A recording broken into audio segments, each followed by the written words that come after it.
আসসালামু আলাইকুম। মুশফিকুস সালেহীন আমন্ত্রণ জানাচ্ছি এনটিভির মধ্যাহ্নের খবরে। আদালত হয়রানির জায়গা নয়, ন্যায় বিচার প্রাপ্তির নিরাপদ স্থান বলে মন্তব্য করেছেন প্রধানমন্ত্রী তারেক রহমান। বগুড়া জেলা আইনজীবী সমিতির নবনির্মিত ভবনের ফলক উন্মোচন করে তিনি একথা বলেন। সকালে বগুড়ায় পৌঁছলে সার্কিট হাউসে তাকে গার্ড অব অনার দেওয়া হয়। দীর্ঘ প্রায় ২০ বছর পর বগুড়ার গাবতলী উপজেলার বাগবাড়ি গ্রামের পৈতৃক নিবাসে যাবেন তিনি। সেখানে ই বেইল কার্যক্রমের উদ্বোধন করেন। পরে বগুড়া সিটি কর্পোরেশনের ফলক উন্মোচন করবেন প্রধানমন্ত্রী। এর মধ্য দিয়ে 1876 সালে স্থাপিত বগুড়া পৌরসভা সিটি কর্পোরেশনে উন্নীত হবে। সেখান থেকে গাবতলী উপজেলার বাগবাড়িতে যাবেন তিনি। বাগবাড়িতে জিয়াউর রহমান গ্রাম হাসপাতালে জরুরি হাম রুবেলা টিকা ক্যাম্প উদ্বোধন করবেন। পরে শহীদ জিয়া ডিগ্রি কলেজ মাঠে বিতরণ করবেন ফ্যামিলি কার্ড। নসিপুরে চৌকিরদহ খাল খনন কর্মসূচির উদ্বোধন করবেন তারেক রহমান। এরপর পৈতৃক ভিটায় অবস্থান শেষে বগুড়া শহরে ফিরে আলতাফুন্নেসা খেলার মাঠের জনসভায় বক্তৃতা করবেন প্রধানমন্ত্রী। রাতেই ঢাকার উদ্দেশ্যে রওনা করার কথা রয়েছে তার।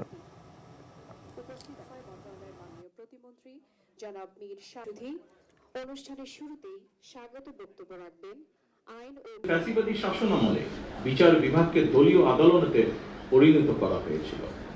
আইনের দোহাই দিয়ে শাসন চালালেও তখন দেশের ন্যায় বিচার ছিল না।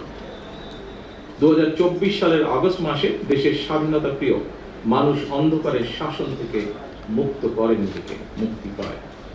সুতরাং বর্তমান সরকার এবার দেশের ন্যায় শাসন প্রতিষ্ঠার মাধ্যমে জনগণের ন্যায় বিচার পাওয়ার অধিকার প্রতিষ্ঠা করতে বদ্ধপরিকর। আদালত হয়রানির জায়গা নয়, বরং ন্যায় বিচার পাওয়ার নিরাপদ স্থল। জনমনে এমন বিশ্বাস দৃঢ় হলে সমাজ থেকে মব ভায়োলেন্স ও দূরীভূত হবে বলে আমি ব্যক্তিগতভাবে বিশ্বাস করি। এই জন্য বর্তমান সরকার ন্যায় এবং আস্থা জায়গা হিসাবে বিচার বিভাগকে প্রতিষ্ঠিত করতে কাজ করছে।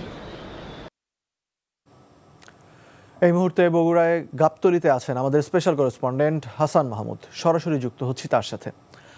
হাসান, প্রধানমন্ত্রীর আজকের দিনের আর কি কি কর্মসূচি আছে?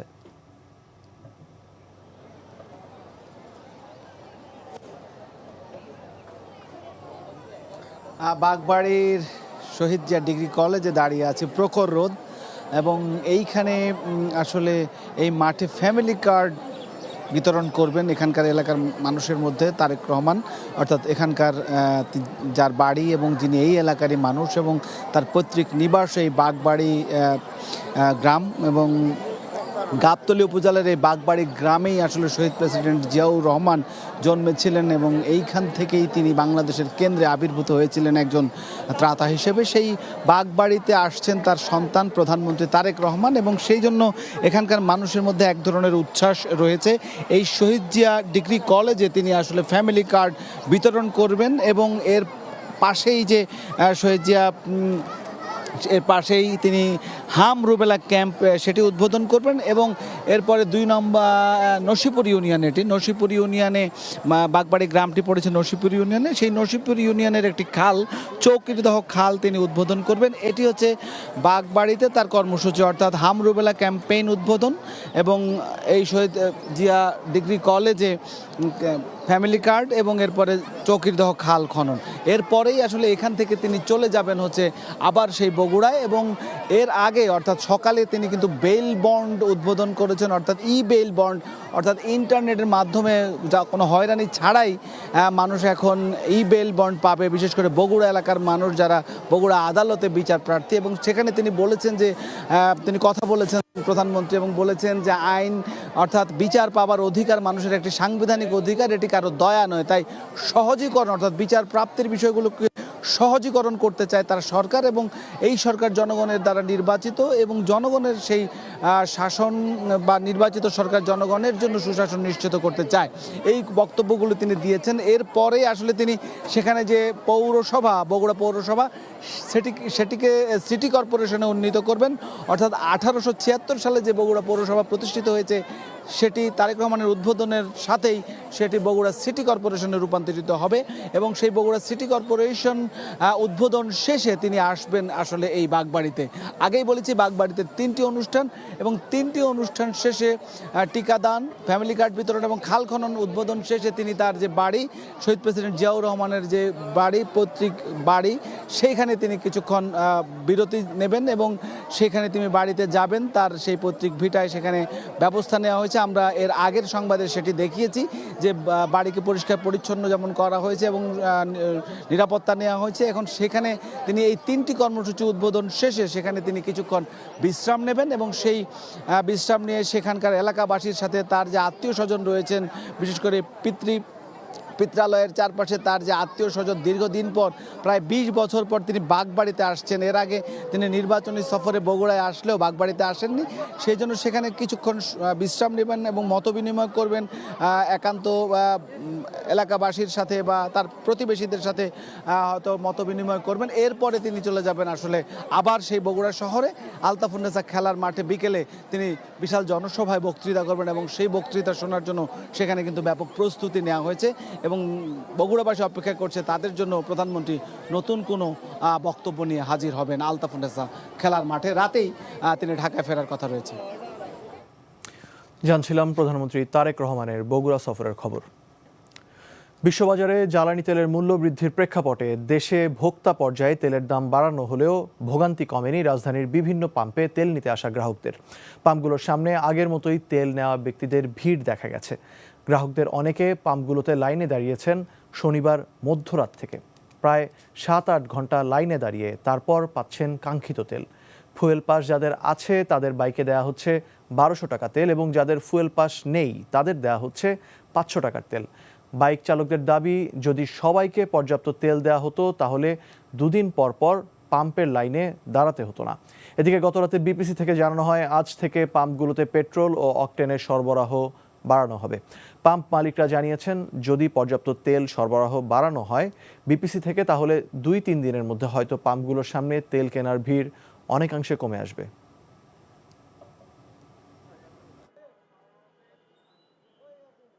4-5 ঘন্টা লাইনে দাঁড়ানোর পরেও যদি আমি ট্যাঙ্কে একটা ফুল না করতে পারলাম, আমার তো হচ্ছে যে প্রতি সপ্তাহে এসে দাঁড়ানো সম্ভব না। প্রায় 3টার সময় দাঁড়াইছি ভাই, দাঁড়িয়ে তো আমরা দেখা গেল ঘুমডুম পারতে পারি না, এখনো পর্যন্ত তেল পাই না। আবার দেয় 10টা তেল নিয়ে আবার কালকে নাহলে পরশুদিন আবার আসতে হবে। উল্টা যে ঢুকতেছে যে ভিআইপি লাইন, এদের কারণে আমাদের লেট হচ্ছে। তারা চাকরি করে সরকারি, আমরা চাকরি করি না, আমরাও তো প্রাইভেট জব করি। এখন বাজে কয়টা? 10:30 বেজে গেছে। প্রায় 4 ঘন্টা 4.5 ঘন্টা দাঁড়িয়ে আছি, এখনো তেল পাইনি, অথচ তারা আধা ঘন্টার মধ্যে তেল পেয়ে যাচ্ছে।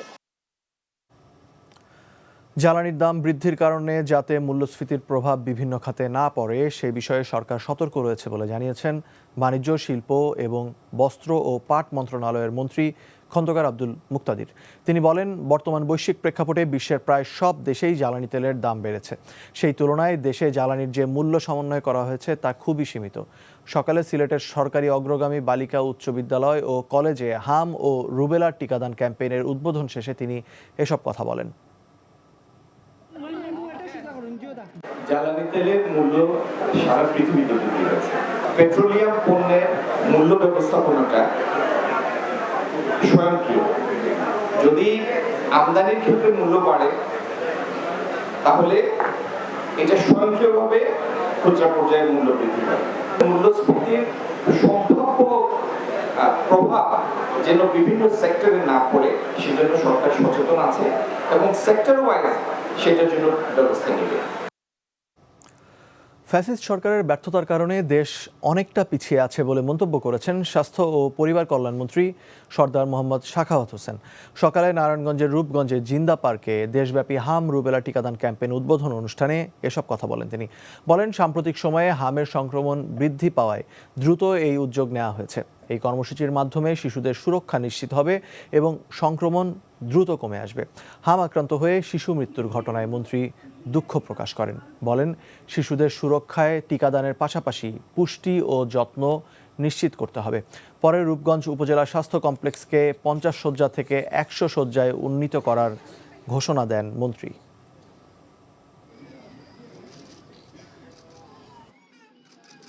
করোনার সময় তো ইমার্জেন্সি হয় না, দ্যাট ওয়াজ মোর সিভিয়ার।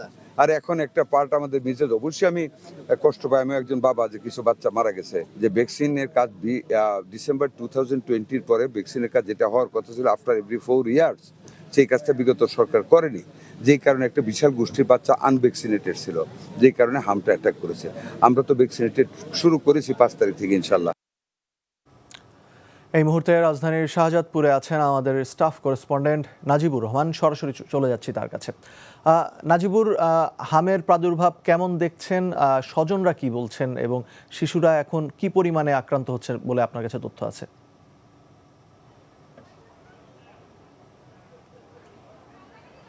অবশ্যই আমি আছি শাহজাদপুরে, যেখানে আসলে টিকা কেন্দ্রে যারা আসছেন তারা মূলত শিশু, 6 মাস বয়সী শিশুরাই মূলত এখানে বেশি আসছেন। এবং কিছুক্ষণ আগেই স্বাস্থ্যমন্ত্রী এখানে টিকা কার্যক্রমটি উদ্বোধন করেছেন। 1,80,00,000 শিশুকে টিকার আওতায় নিয়ে আসার লক্ষ্যমাত্রা নির্ধারণ করেই কিন্তু এই টিকা কর্মসূচি সারা দেশব্যাপী আজ থেকে শুরু হয়েছে। আগে কিন্তু আমরা দেখেছি যে দেশের 4টি সিটি কর্পোরেশন, 18টি জেলা এবং 30টি উপজেলায় এই কার্যক্রমটি শুরু হয় 1 মাসব্যাপী। তবে সারা দেশব্যাপী যে কার্যক্রম আজ থেকে শুরু হয়েছে সেটি কবে নাগাদ শেষ হবে এমন প্রশ্ন ছিল স্বাস্থ্যমন্ত্রীর কাছে। স্বাস্থ্যমন্ত্রী বলছেন যে যতক্ষণ না পর্যন্ত লক্ষ্যমাত্রা অর্জন করা সম্ভব হবে ততক্ষণ পর্যন্ত কিন্তু এই টিকা কার্যক্রম তারা চালু রাখার সিদ্ধান্ত নিয়েছেন এখন পর্যন্ত। এবং তারা এটিও বলছেন যে পর্যাপ্ত টিকার মজুদ রয়েছেন, যুক্তরাষ্ট্র এবং ইউনিসেফের সহযোগিতায় তারা টিকা কার্যক্রমটি পরিচালনা করছেন সারা দেশব্যাপী। এবং সেই কর্মসূচির অংশ হিসেবেই কিন্তু বিভিন্ন জেলায় এই কার্যক্রম সকাল থেকেই শুরু হয়েছে। সকাল 8টা থেকে এখানে যারা টিকা প্রত্যাশী রয়েছেন, যারা অভিভাবকরা রয়েছেন, তারা শিশুদের নিয়ে এখানে এসে টিকা নিচ্ছেন আমরা দেখছি। এবং আপনাদেরকে একটু জানিয়ে রাখি যে 6 মাস থেকে 59 মাস বয়সী শিশুরাই কিন্তু এই টিকার আওতায় আসবেন। এবং তাছাড়া আরেকটি তথ্য যদি আপনাদেরকে জানাই যে সকাল 8টা থেকে এই টিকা কার্যক্রম প্রতিদিন চলবে, সাপ্তাহিক ছুটির দিন ব্যতীত। অর্থাৎ যেই স্থায়ী অস্থায়ী যে সকল টিকা কেন্দ্র রয়েছে সেখানে গেলেই কিন্তু আশপাশ এলাকার যারা শিশুরা রয়েছেন, যারা হাম রুবেলার টিকা নেননি, তারা কিন্তু এখানে এসে টিকা নিতে পারবেন। সেই সাথে আপনাদেরকে যদি একটু বলি যে টিকা কার্যক্রমের আওতায় আসলে 1 মাসের মধ্যে হয়তো হামের যে প্রাদুর্ভাব সারা দেশব্যাপী ছড়িয়েছে সেটি হয়তো কমে আসতে পারে, এমন কথাও কিন্তু স্বাস্থ্যমন্ত্রী এখানে বলেছেন। তো সব মিলিয়ে এই ছিল আমার কাছে হামের টিকার কার্যক্রম থেকে সর্বশেষ। জানছিলাম রাজধানীর হাম রুবেলা টিকা কর্মসূচির খবর। এবং রাজধানীর পাশাপাশি সারা দেশেই আজ হাম প্রতিরোধে টিকাদান কর্মসূচি শুরু হয়েছে। এই বিষয়ে জানতে এখন যাচ্ছি রাজশাহীতে, সেখানে আছেন আমাদের স্পেশাল করেসপন্ডেন্ট সাজু। সরাসরি চলে যাচ্ছি তার কাছে। সাজু, রাজশাহীতে টিকাদান কর্মসূচি কেমন চলছে? সেখানে আসলে আপনি টিকাদান কর্মসূচিতে অংশ নিতে কেমন দেখছেন শিশুদেরকে?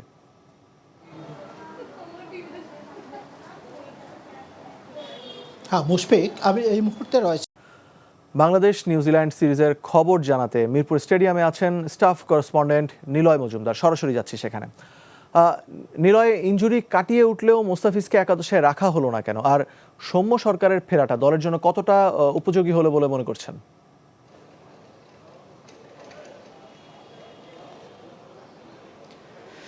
মুশফিক, মূলত ওয়ার্কলোড ম্যানেজমেন্টের কারণে মুস্তাফিজকে দলে রাখা হয়নি আজকে। মুস্তাফিজ বেশ ভালো খেলছিলেন, গত সিরিজে ভালো খেলেছেন। এই সিরিজে তাকে শেষ মুহূর্তে চোট পায়, প্রথম ম্যাচে খেলা নিয়ে হলো না। এই ম্যাচটা তো বসানো হয়েছে, আবার তার T20 খেলতে হবে।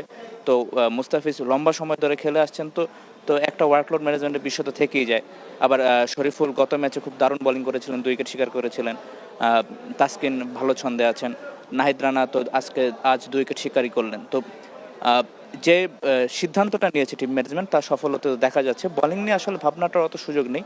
তবে সৌম্যকে আজকে ফেরানো হচ্ছে, আফ্রিকার পরিবর্তে হয়তো আশিফকে আরো একটা ম্যাচ দেওয়ার সম্ভাবনা ছিল বা দেওয়া যেত, সে কথা হয়তো বা সে প্রশ্নটা তো তোলাই থাকতে পারে। বাট সৌম্য যে জায়গায় আজকে খেলবেন, যেহেতু টপ অর্ডারে ব্যাটিং করেন, সৌম্য যদি তাকে ব্যাটিং করানো হয় তাকে খেলতে হবে টপ অর্ডারই, হয়তো বা 3 নম্বরে তাকে ব্যাটিং করতে হতে পারে।